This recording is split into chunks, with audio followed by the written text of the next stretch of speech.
So Ben, first of all, welcome. Thank you. I'm actually genuinely really happy that you're here. Let me fix your microphone a little bit. I want you to talk directly into it. There, say something. Something? Perfect. Let me turn you up just a tad. Say something. Do I seriously feel like Perfect. I'm at the dentist right now? Really? No, you're like laid back in a semi-uncomfortable position, weird things pointed at you. I'm like, this is kind of creepy. Well, you know what's funny about being interviewed? Like, a lot of people think, oh, they need to be like a celebrity to be interviewed, blah, blah, blah. But it's like, if you have a specialized knowledge in something that other people want to have a specialized knowledge in, then let's give people some specialized knowledges. Dude, I'm always a fan of sharing information, right? I think people need to know things, or people want to know things, right? And there's a whole lot of knowledge to share, especially local knowledge that people don't get to share. Right. Or people don't take the opinions seriously because, they're local. No, there's a crap load of knowledge. What do you mean by local knowledge? I think people are dismissive at times of, they're only locals, right? Like, have to look somewhere else for somebody that's had a vetted, proven opinion, track record nationally, whatever.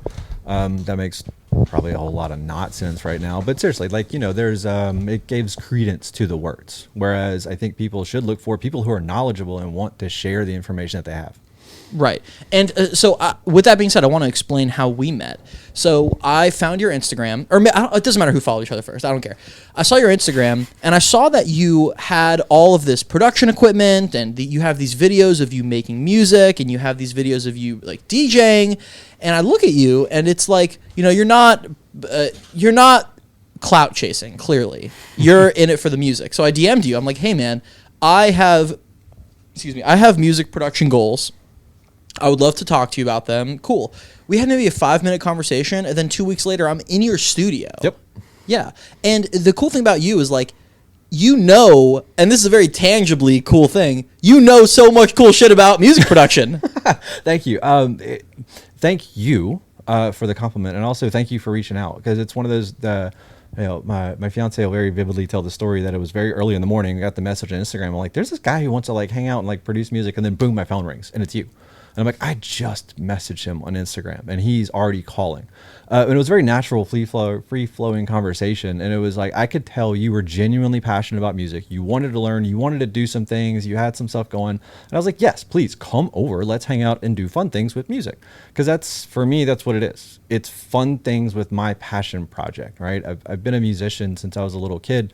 Piano, orchestra, all the things. I've just always loved music, and I like talking about it with people, especially people who are interested in music. Right. And, not to go too off topic, but both times I've come over have been like, we've had like crazy interruptions. Yes. It's been, because you have like not a newborn, but. Ainsley turns 2 in July, and both times have been, it's just the perfect storm of circumstances and time, right? One time it was bedtime and she throws a fit, and it's meltdown city, and we're like, that usually doesn't work out that way, sorry.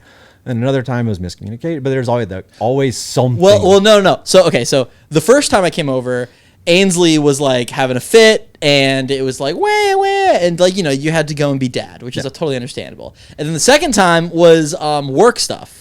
Remember, oh God, yes. Yeah. I showed up, and it was like, hey, so the entire, I'm not going to say what company you work for, but like the entire company is burning to the ground, and I'm the only one with a hose, so I need to fix it.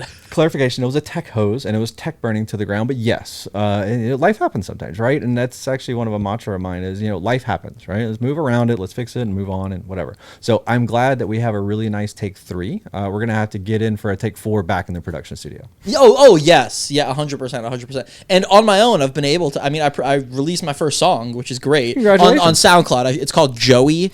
And yes. Yeah. And I took clips from a Graham Radio podcast. From a Joe Rogan Experience podcast of Joey Diaz ranting about basically PC culture, and I put it over a cool, I've heard it, funky little house beat. I like it. Yeah. So I want to talk like, but hey, kudos to you for that. It takes a lot to put your stuff out for people to listen to, right? Thank you. you complimented me very early on I know a lot about music. All right, I've been doing this for a really long time. I don't have a lot of commercial success to show for it, which is fine. I don't measure myself by that. But to as an artist, when I put my stuff out there, even just for my friends and family to listen to, or anybody on the open internet, that's a huge step for me, because I'm like releasing it into the wild. And I've had these conversations with other artists in the area. Like, there's this huge kind of thing like imposter syndrome, right? Like, I shouldn't put it out there because I'm not a commercial artist. Whatever, dude, put your shit out. It's good. It's fun. Totally. And you know, if it's not perfect, so what? You're taking a step as an artist to do what you like to do. You're putting it out there. Enjoy it. Like, and that's a huge step. So I commend you for doing that. Thank you. And, you know, you're making me think of something kind of interesting. Like, if you want to make art, then make art. If you want to make money, then make money. And if you want to use your art to make money, then figure out how to do that. But if you just want to make art, I mean, like, you know, you have a professional job, I have a professional job, but we both have pursuits or we both have passions that we pursue very, very deeply, you know? But like, I mean, if we wanted to be like these touring artists and stuff, maybe we would call a record label and get like a huge advancement and go through that whole process. But we're making art because we love art. Yeah. You know? Like, and that's great. I would love to, you know, I'd love for a label to pick up one of my tracks. It'd be super cool. I have a really deep fear that I would have to say no to some kind of large like touring contract. Like, just, I've met enough people who have done this for a long time. Several of them are like, you know, the big names that you see on the top of the billboards type stuff. And we've had intimate conversations around, yeah, I made a conscious choice, and it has made, I've lived through the impacts of that, right? Like, people have lost family members, people have lost divorces, children, things like that, because they chose to follow their art and passion as a professional pursuit. Mm-hmm. And so being in the position that I am now, you know, a little bit older, that scares the hell out of me. Like, I think I'd have to turn that down because I have a 2-year-old daughter. It's my first child, you know, because I'm in this life situation. Where the hell do you make the decision? Like, that's tough. That's super tough. Yeah, there's been legendary stories. Like, Jimmy Page turned down, what was it, $500 million to go on tour because he wanted to raise his daughter. Kudos to him for doing that. Yeah, and there's a litany of stories just like that. You know, yeah, you're an artist, and yeah, people would buy your tickets, and yeah, maybe you would sell out a huge tour, but you know what? You got a family to raise. Yeah, if the price is to sell out me, guess what? Not buying. Now, with that being said, if one of your goals in life is to go on tour, then I think that it's important that I think that it's important that you set yourself up in a way that allows you that freedom. In the last 2 weeks, I've had the pleasure and privilege of having 2 very deep conversations with individuals who are in the professional music industry. Some of them starting out and having this exact conversation and hearing the story of, I am prioritizing this. It's what I want to do. I want to do the touring lifestyle, and they're going out and getting it. You know, they've mapped out the process. They're checking off the boxes as they go down the list, and in a relatively short time, like, I'm talking before COVID was a known thing, these people had never DJ'd before. Now they are a touring artist in that relative fast time or turnaround time. And I'm like, dude, kudos. Like, you figured it out, you've hit it, hard. And you're going for it. And it is. And, you know, we're having the conversation like, they said, you know, if I had different life circumstances like me or like you, I wouldn't be able to do this. Mm-hmm. I just flat out, because there are commitments that pull you back. It takes a lot of time. It takes a lot of energy. Because, and I'm willing to do that, because that's what I want the end goal to be. And I have the support structure in place to do that. They're saying, go do that. Mm-hmm. Like, that's super cool. Like, it's so empowering to see that happen and see that and get to, you know, like, it's cool. It gives me energy.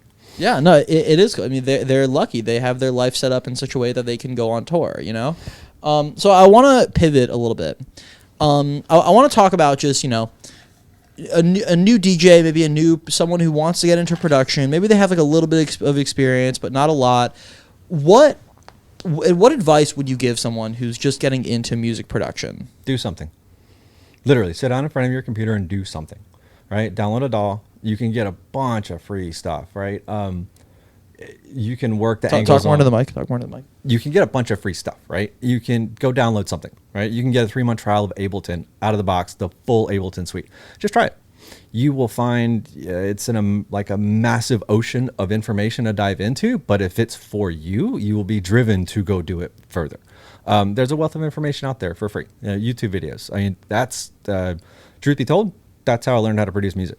Mm-hmm. I watched YouTube videos. I read a little bit, like, to understand the technicality of how to get what I was trying to, you know, what I heard in my head out into music, like filling in those technical blanks, just go do it. Mm-hmm.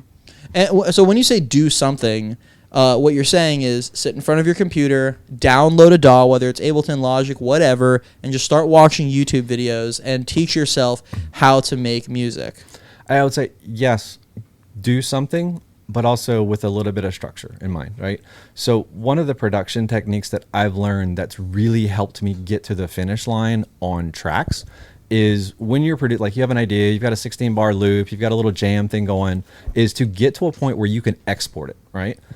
And so I've got this formula where I can export any kind of loop into about a 2-minute format, right? An intro, a main, and like, all right, and then I'll export it and I'll listen to it in the car or listen to the headphones while doing yard work or something. But there's some kind of statistic that says if you can listen to it in a different place, you have a 70% more chance of going back to that project and finishing it.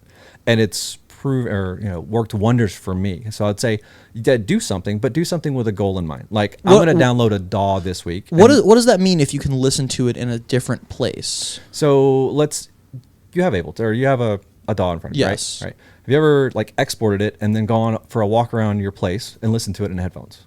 Yes. Okay. You're moving the location. So like you're taking it to a different step. You've exported it into something you can listen to and made it portable and gone and listened to it somewhere. So you're kind of referencing it in your brain, not just sitting in front of the workstation. Okay. I see what you mean. Right. I don't know the psychology behind it. And I don't remember what it said in the article. I just know it resonated with me and it worked. Okay. Well, what that sounds like to me is maybe like if you're already taking the step to export it and you're taking that step to listen to it elsewhere, then you care about that song enough to go back and like finish it. Yeah. But I've only released one song, and what I'm already finding is like I'm thinking to myself, I can go back into that song and make it even better. Oh, you'll never be finished with stuff. Yeah. I actually like when artists will re-release a track over a long period of time, like something, they have a thing, they release it 15 years later, they go back and like remaster it or something like that. I think that's awesome because when you listen to the two side by side, you go, wow, that really did come out feeling different, or it's the same song, but you can kind of impart different emotions to things with very, very subtle changes to the music. And you will always do that. Mm-hmm. Like I have things that I'm like, that's perfect, but I'd still tinker with it. Yeah. Yeah. And isn't that interesting? Like, that if you keep pushing the ball forward in 15 years, you will be a better producer, and you can go back to that and be like, wow, I can really make some edits here. I don't think I've heard of any person who's produced commercially gone back and haven't said the phrase, oh, the stuff I did 20 years ago is dog shit. Yeah. Crap. It's total crap. Like, I can't even call that music. I'm like, but it sold 400,000 copies and people listen to it as an anthem. And you're like, yeah, it's crap. Yeah, that's really interesting. So I want to talk about you in particular. So explain so who are you? Like you're Ben, but like your DJ name is Ben Gingras. Ben Gingras. Yeah, I had a DJ name a long time ago. What was it? I'm just curious. Which one? It was like the SoFlo Voodoo thing when I moved to Florida, and then back when I was a rave DJ like 25 years ago, it was DJ Gingras.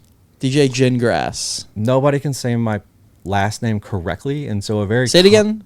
It's pronounced Gingras. Gingras. So what is that, French? Yes. Okay. Right? But when you see it on paper, a lot of people say Gingras, stuff like that. Yeah. Somebody's like Gingras. Yeah, that's it. Ben Gingras. Yeah. Gingras. Okay. Yeah. Ben Gingras. Names are important. Cool. So when it comes to your mixes that you've released on SoundCloud, because you have a litany of mixes on SoundCloud. A lot of that is original music, isn't it? Some of it, yeah. So okay, yeah. I wouldn't say a lot. Like, there's not percentage-wise, no, not a high percentage, but there is a lot of original stuff in there. Okay. What style of music would you say that you what? I knew the question was coming, and I've had this conversation so many times in recent months. What is it? What do I play? What's the genre? I'm like, I don't know. It's good electronic music, right? So okay. I play house. I play breakbeats at times. I play stuff that sounds like techno, right? If Beatport, and I actually wrote this out a couple of times on some of the mixes, like what the actual genres were per Beatport of the tracks that were in, a 2-hour mix. It was all over the place, right? Melodic house and techno, indie dance, electronica, breakbeat. Like, you'll just find all this different stuff, but they all have kind of the same musical elements and they flow together. That's who I am as a DJ. Mm-hmm. Is I like finding ideas and things that move crowds and then use those in multiple different applications and ways. Nice. Well, I want to thank you so much for doing this interview. I think you have a DJ set to spin. Oh wait, I was supposed to bring music. Where can people find you, and like where can people listen to your stuff? Honestly, if you can catch the name on this, it's Ben Gingras. Search for it, you'll find me. How do you spell it? Ben BEN GINGRAS. Wonderful. It's Ben Gingras on Instagram, SoundCloud, Mixcloud, Facebooks, all the things. Amazing. For the listeners, you know I love you. Make sure you're following Graham Radio and Immersive Groove. I release a new 2-hour house mix every single week. For the listeners, I love you. Peace. Wonderful. Thank you. All right. That was great. That was literally perfect. Woo! That's awesome. Great job, guys. Thank you.